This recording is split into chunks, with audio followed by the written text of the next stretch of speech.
In addition to creating campaign missions, he also implemented all the AI difficulty from easy to brutal. So if there's anyone out there that had a hard time playing a mission on brutal difficulty, you now know what the guy looks like.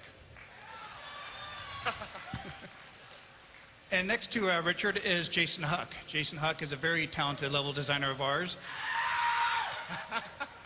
that created many of our campaign missions. You might recognize some of his work from defending the colonists against the Protoss Purifier mothership, to possibly meeting Tosh for the first time on the lava world, and you're playing Greed and you're fighting the Zerg and dodging the lava. Or maybe you remember his work from when he was punking down mercenaries and collecting scraps with the Vulture. And next to Jason Huck is Matt Gocher. Matt Gocher is another talented level designer of ours. In addition to creating campaign missions, he was also the one that implemented all the tech purchase videos, the research videos, and the mercenary videos. And next to Matt Gocher is Justin Clinshew. Justin is our data specialist, and he and the other data specialists work inside the data editor, which is a part of the Starcraft 2 editor. And if you're not very familiar with what this is, please stick around because he's going to be talking about this pretty shortly. And so shortly after we had launched the Wings of Liberty campaign, we changed focus. We've always been a big fan of supporting the community, and we wanted to continue the support. And so we felt the best way we could do this from a level design standpoint was to create custom maps. And I'm here to tell you that we didn't create custom maps just to compete with the community. We actually really love what the community does. We get excited every day when we go on Battle.net, and we're kind of going on to custom games, and we're seeing what you guys are doing. And that really, it really makes it exciting for us. But the real goal for us is really to improve the editor, the tools that you guys are using to make the custom maps. And so how we started this process is I grabbed all these guys, and we went into a room, and we started talking about game types. So we started asking, what do we think was popular on Battle.net? We started talking about the things that we really enjoy. And so we would start writing things down, like what about a puzzle map, or what about tower defense? So we'd write TD up there, Hero Arena, a Dota map, RPG maps, right? So we just kept on talking about this list of game types. Because the next process was, I told these guys that they need to create a custom map. And the focus of the custom map was really to pick apart a part of the editor that we wanted to focus on. Example of this is custom heroes and custom abilities. We wanted to know how difficult it was for you guys to create custom heroes. So we had to make sure that one of the custom maps was using custom heroes.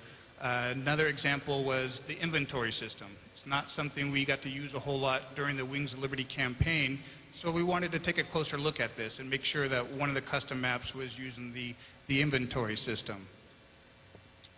Another thing we wanted to do was work on the custom dialogue buttons. This is basically allows you guys to create your own custom UI. It's not entirely new to the StarCraft 2 editor. We did have this with the Warcraft 3 editor, but it was really hard to use, and it was very difficult, and so we didn't see a lot of people using it. And so we made sure that we focused a little bit this time with StarCraft 2, and by creating a custom map that was using this, we figured we could start generating a more list of ideas to improve. So now that you guys understand why we're creating custom maps, we're going to take you a little bit down the road as to how we approach the design of these custom maps. So the first thing that we focused on was really the fun factor. The fun factor, if you're not sure, is basically the mission mechanic or the game mechanic.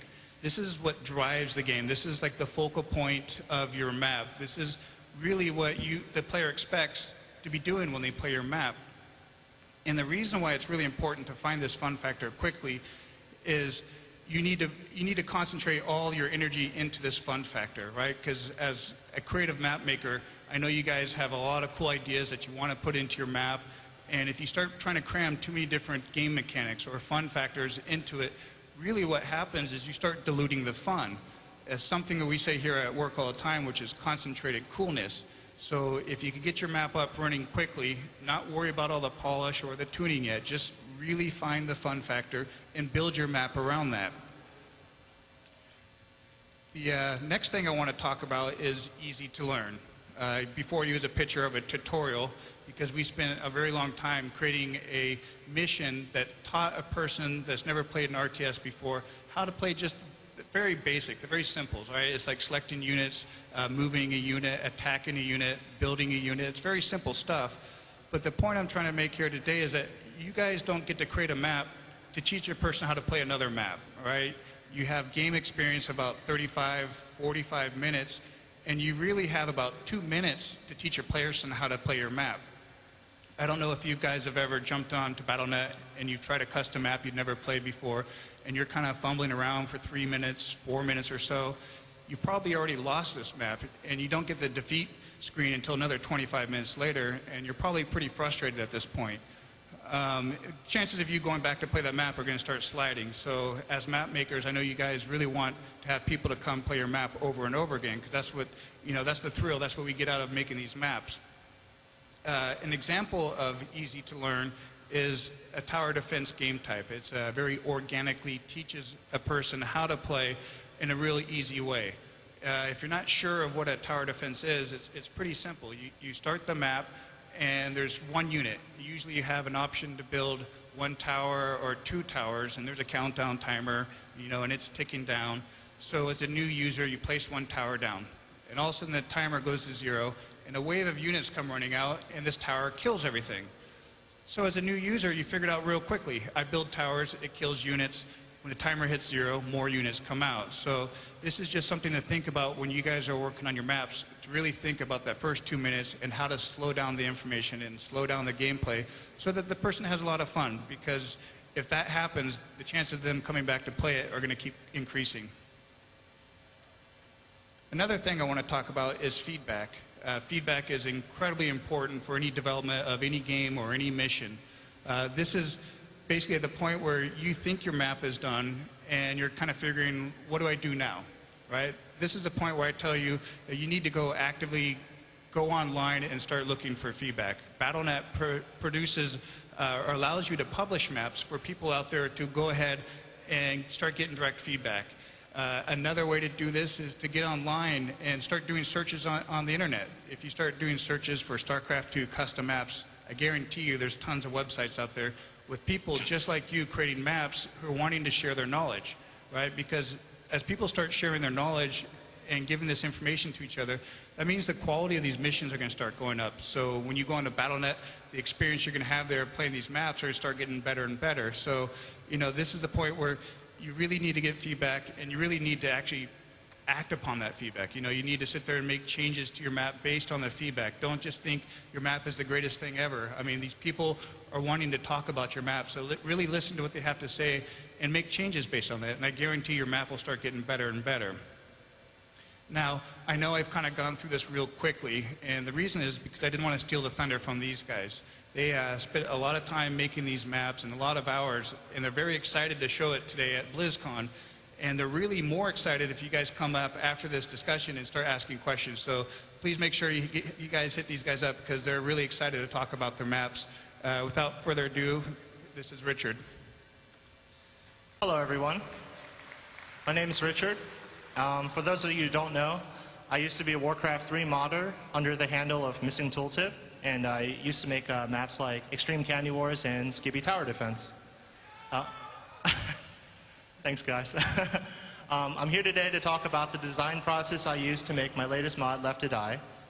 Left to Die is a cooperative version of the campaign mission I'm sure you guys have played, Outbreak.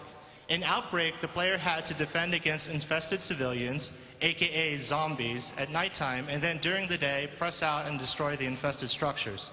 After we shipped the Wings of Liberty campaign, we received a lot of really positive reviews, whether it was magazines or forums or my friends telling me that they really liked this mission.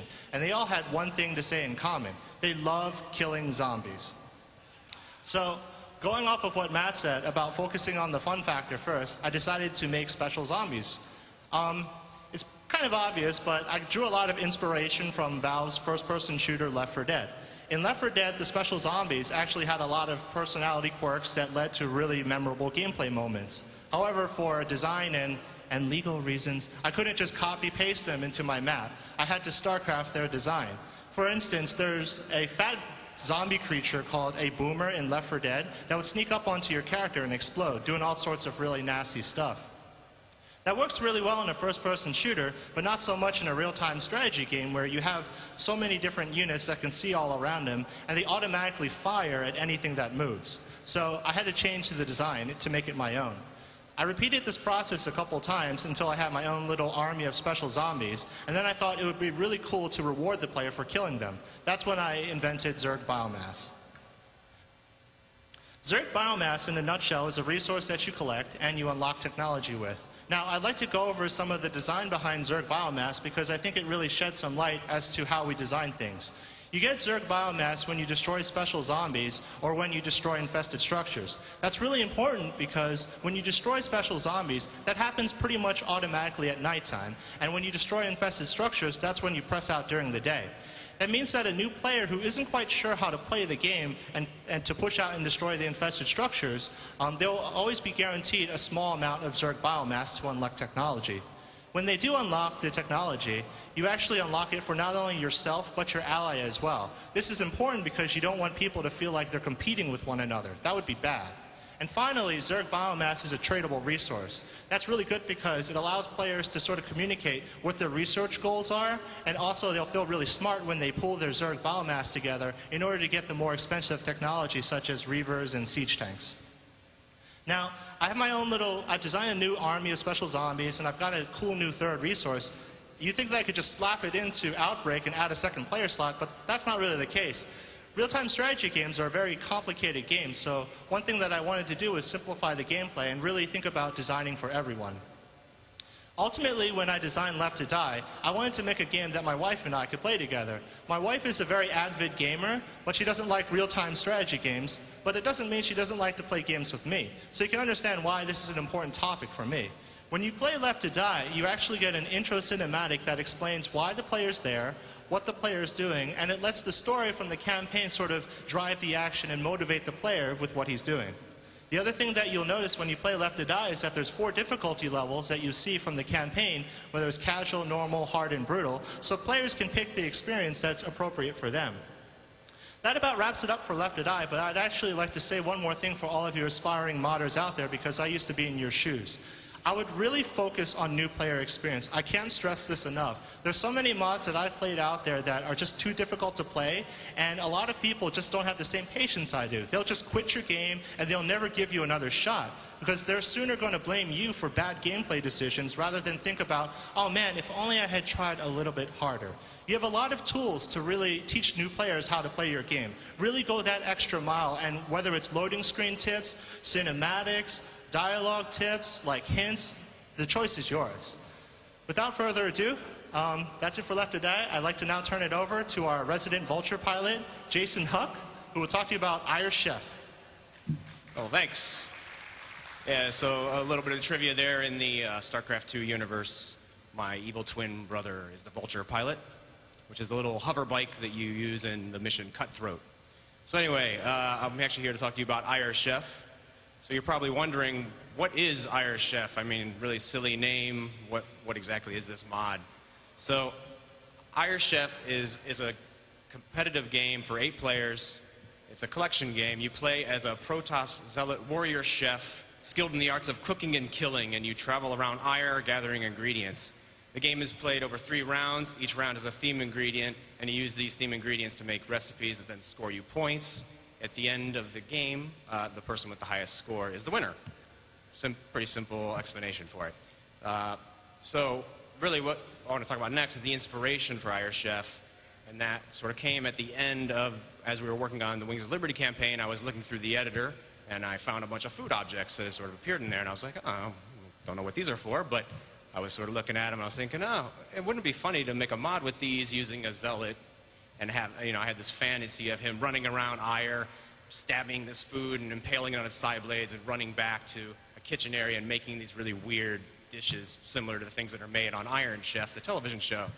So I was like pitching it to some of the other designers, and Rich and Mike Heiberg came up with the name of Iron Chef. And I was like, oh, that's perfect. It's a play on the name of Iron Chef. I was like, so I got to make this mod.